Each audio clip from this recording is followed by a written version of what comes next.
The time is just gone 8 minutes past 8 as we kick off this morning. Take a look at the geopolitical conflicts and how this is impacting on the local economy in South Africa. We're going now to be joined by distinguished Professor of Sociology and also a political economist, political ecologist, Professor Patrick Bond. Patrick, good morning to you, sir, and as always, welcome to the show. Assalamu alaikum, and Inayat, thank you for also giving soothing music, beautiful music, to I hope act as a sort of antidote to the terrible troubled times we're in. Well, walaikum salam. Yes, clearly, very, very soothing, and this is what we need, I think, as you mentioned, as an antidote. And clearly, with what is taking place right across the entire world, but more so in the Middle East, and looking at this catastrophe that has been unfolding for the last, just over 3 months right now. We know that leaders are meeting in Davos at this point in time, the World Economic Forum, and also at the same time, shipping routes, looking at what is taking place in the Red Sea, the United States, the UK going after the Houthis in the Red Sea. All of this having a huge economic impact globally, but also will impact on us in South Africa.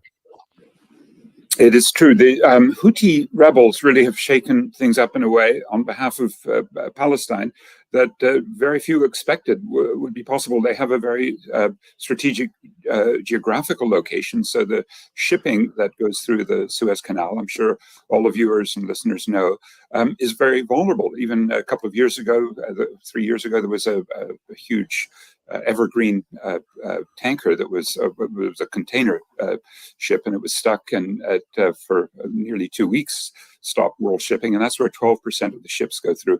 That's on the one side, the Suez Canal. So right at the Red Sea entrance, the Houthis, I think in spite of massive pressure from Saudi Arabia and UAE, for many years, 350,000 people dead there because of the US supported war on the Houthis, and now the US and UK directly bombing. But I suspect the Houthis are clever enough to know where they're going to be able to put their munitions to continue to threaten those ships. And so the big insurers, the companies that give insurance to shipping, and the big shipping companies, those like Maersk and Evergreen, they're saying, no, we're going to go around Cape Town. Now, I don't know if that's going to mean Cape Town gets a little bit more traffic, but it's a congested port and all. And certainly Durban remains congested. But it does mean that for most of the shipping that goes usually through the Suez Canal, it's now 2 to 3 weeks extra, and a lot more bunker fuel is being burned. So this also affects potentially the oil shipments, and so oil prices have gone up. So there are a lot of implications of this courageous stand that the Houthis are taking on behalf of Palestine, not only for their own people coming under bombardment, but for the world economy. Yes. Now, and also, Patrick, we all knew that this was going to have consequences for the economies right across the world and also in South Africa. But against what is playing out, it can't be business as usual. The dilemma is you really need urgent action. So what South Africa's legal team did last Thursday in The Hague to try to get a genocide claim, but also immediate, urgent need to have ceasefire.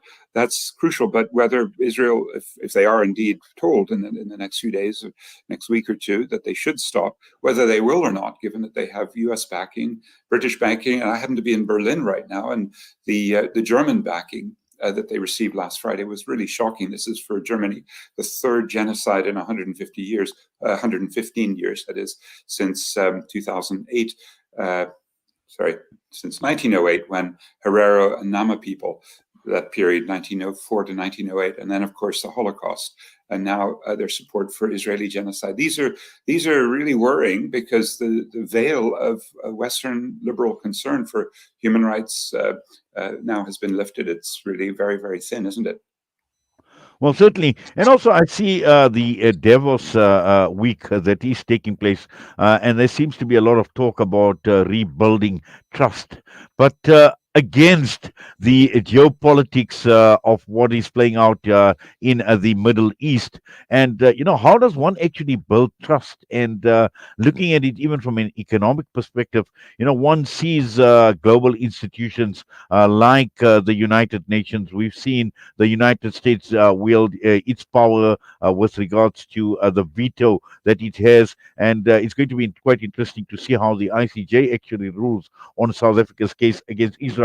But taking all of that into account, I think the world, in fact, people across the entire world, are actually starting to lose trust in the major powers. Number one, but also looking at global institutions in general.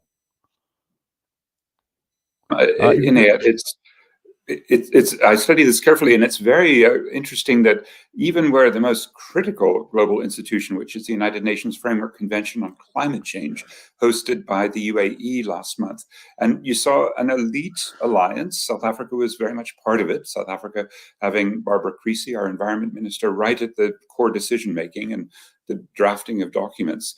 But what we really witnessed was the West, the historic emitters of especially the US and Western Europe, in alliance effectively with the BRICS and the BRICS Plus now, which has not just Brazil, Russia, India, China, South Africa, but as of August last year in Johannesburg, 5 new countries were invited and just joined in January, those being UAE, Saudi Arabia, Egypt, Ethiopia, and Iran. And 4 of those 5 are massive polluters. And I think your point that the multilateral institutions lack credibility is found when the elites of those countries basically ganged up against the rest of the world and said, we are not going to cut emissions and stop fossil fuel extraction to the extent we can avoid the arson of the planet. And we're not going to ever acknowledge polluter pays, that we were responsible. The West certainly is saying, let bygones be bygones. And if you were a victim of the climate catastrophe, tough luck. And we just will start the emissions cuts now. And that's where there's such profound injustice built in.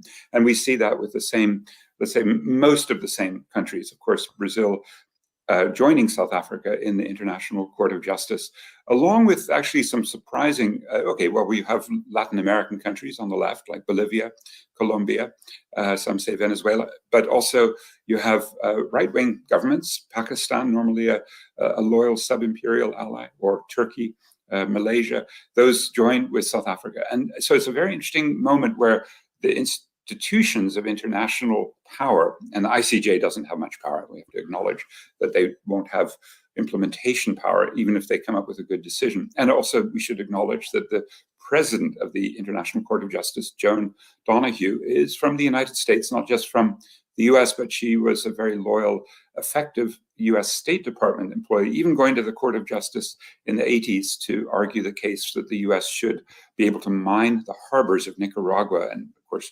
the ICJ said, no, you shouldn't. And of course, the US ignored that.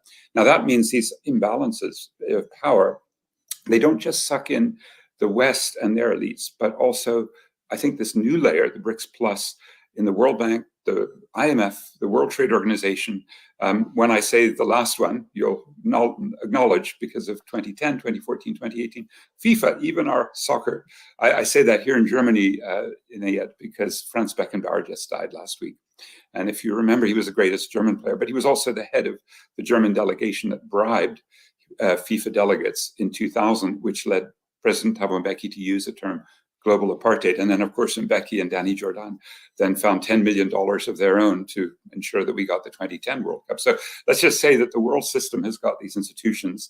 Just as you say, they don't deserve our trust. There are very few, you could say, maybe a World Health Organization now and again, and United Nations institutions. And I think global civil society at times, like the Treatment Action Campaign and its allies, getting in the WTO an exemption for AIDS medicines for the intellectual property that allowed us to get antiretrovirals to now about 7 million people, and raising our life expectancy 52 to 65.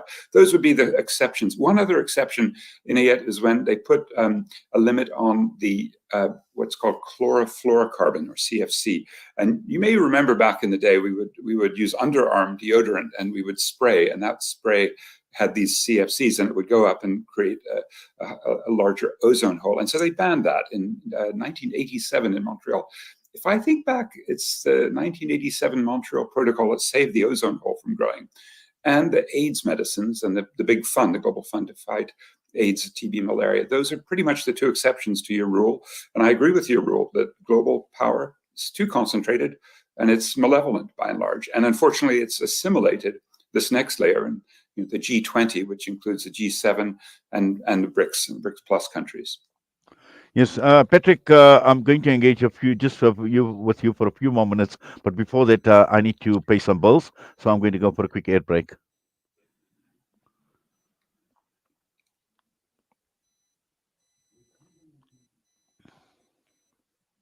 This is Salam Media.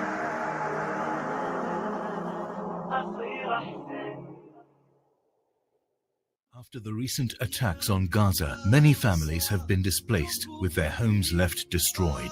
Through your donations, our teams are on the ground in Gaza, providing support and delivering necessary aid to families affected.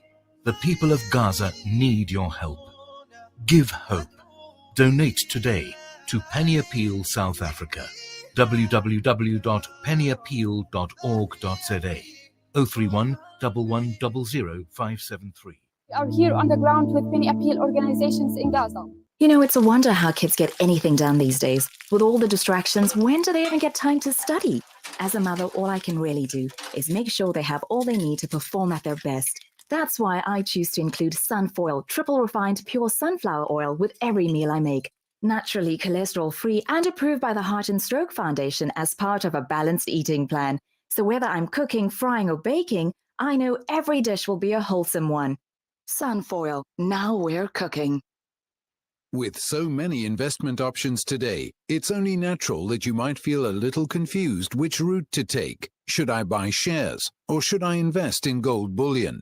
Randery Jewelers now brings you the Zahab coin, an alternative to the Kruger Rand. The Zahab coin, a solid wealth protector in its purest form of 24-karat gold, is the safest way to protect your wealth. So don't just sit there and watch your paper money depreciate. Change to gold. Call Randery Jewelers now at 031 202 4701 or visit www.rjcoin.co.za, situated at 151 Essenwood Road, Musgrave, Durban. Randery Jewelers, the family name you can trust.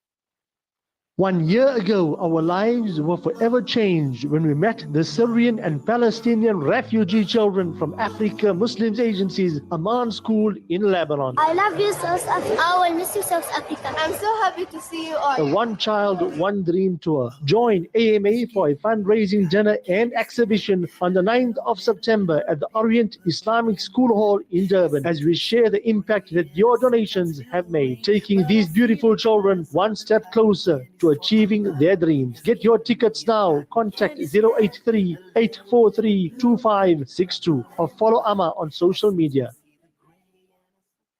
Discover the Africa of your dreams and surround yourself with her spectacular beauty. Relax beneath her serene sunsets and explore wildlife at its natural best. It's where the pride of Africa comes together. The Kwantu Private Game Reserve. Get to know the Big Five or cruise on an elephant safari game drive. Interact with lion and tiger cubs and enjoy world-class halal cuisine while we pamper you during your 5-star stay. Indulge in the true African experience. For reservations, call now on 042-203-1400 or visit kwantu.co.za.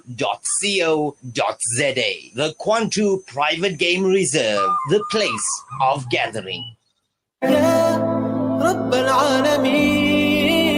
Listen to something fresh. Listen to Salam Media, your humanitarian broadcaster.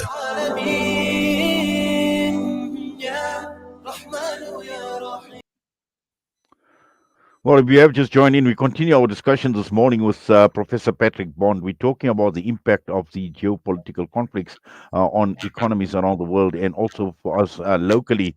And Patrick, this is what I'd like to actually focus on. South Africa has been in the spotlight. South Africa has been applauded by many right across the entire world. There have been many skeptics as well that have looked at South Africa as a result of this bold position that South Africa has taken on Palestine by taking Israel, the state of Israel, to the ICJ. And just looking at South Africa and South Africa's standing globally from an economic perspective, we know we're not doing too well. In fact, our economy at this point in time is a mess. And looking at South Africa and how is this actually likely to impact on South Africa and how South Africa is actually going to be seen globally. Well, the most important might be AGOA, the Africa Growth and Opportunity Act. Now, it's come up for renewal, maybe a 10-year extension, but there are going to be forces, these reactionary Republicans in the US Congress who are dead set against South Africa being renewed. And the main reason will be the call against Israeli genocide. But don't forget there was another reason last year because of South Africa's perceived closeness to Vladimir Putin. Now, the dilemma is here that if these AGOA benefits, which are basically a 2.5% cut in the tariffs of goods that come in on average, and so they basically are for iron and steel, petrochemicals, and especially automobiles, that's about half. And to some extent for you in the Western Cape, the vineyards, the grapes and so forth. Now, the dilemma for South Africa would be that there are jobs associated. We're going to need a just transition for workers who, because of South Africa's strong stance on Israel, may lose their jobs because of AGOA benefits being cut this year. I suspect that will happen. So the interesting thing is that if it does, and if electricity used in smelting iron and steel and aluminium and manganese and the other metals, or big amounts of electricity in autos, if that can be redistributed to labor-intensive industry, to small businesses, to households, there may be actually an economic net benefit because we are still going to be short of electricity. So I think that will be one of the big topics we'll all be considering in the period ahead.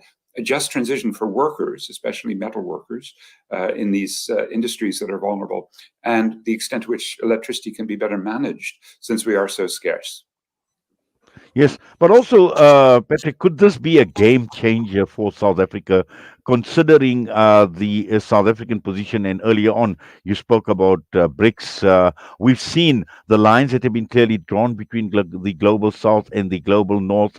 We've seen where the support base has come to South Africa in its position on the ICJ case as well. So, could there be, looking at the potential of the challenge to this existing world order? I've also heard Dr. Naledi Pandor at an event when I was in Cape Town recently speaking about even reforming some of these global institutions like the United Nations. And this has been a very, very strong and a very, very powerful call coming through from South Africa in the last few months in particular.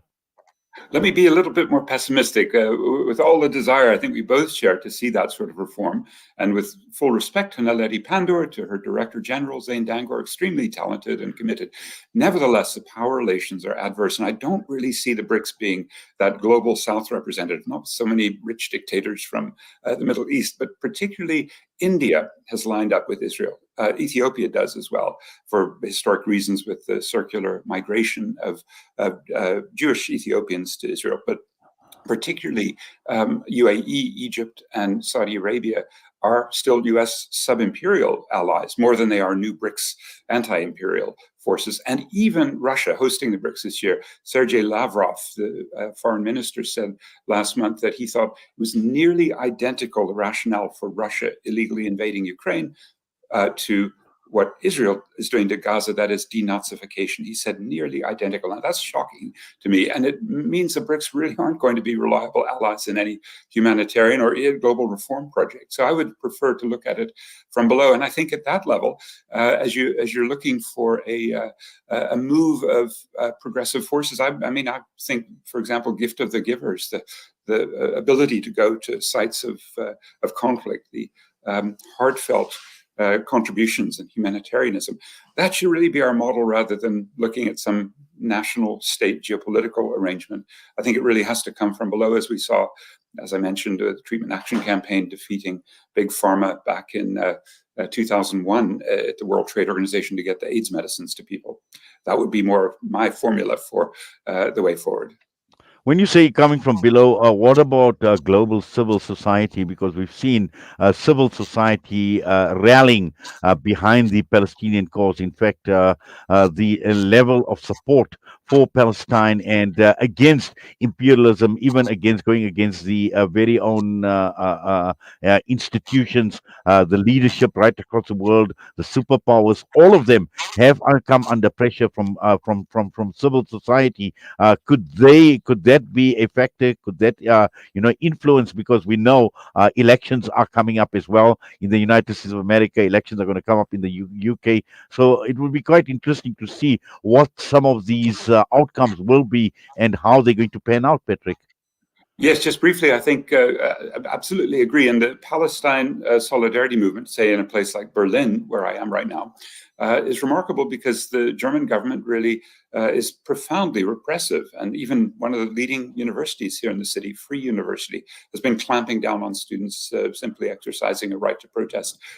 Mass evictions are being promised by the far right, which is gaining in popularity. So the ability of a Palestine solidarity scene across the world to not only rise up, but also, like what must happen in South Africa, demand that the governments break diplomatic relations and impose a boycott, divestment, sanctions strategy. I think those are the sorts of movements, plus the climate movement now potentially coming together because there are so many parallels between divestment. And they look to South Africa. I gave a talk last night to an overflow crowd at a cafe with a local Palestinian lawyer here in Berlin.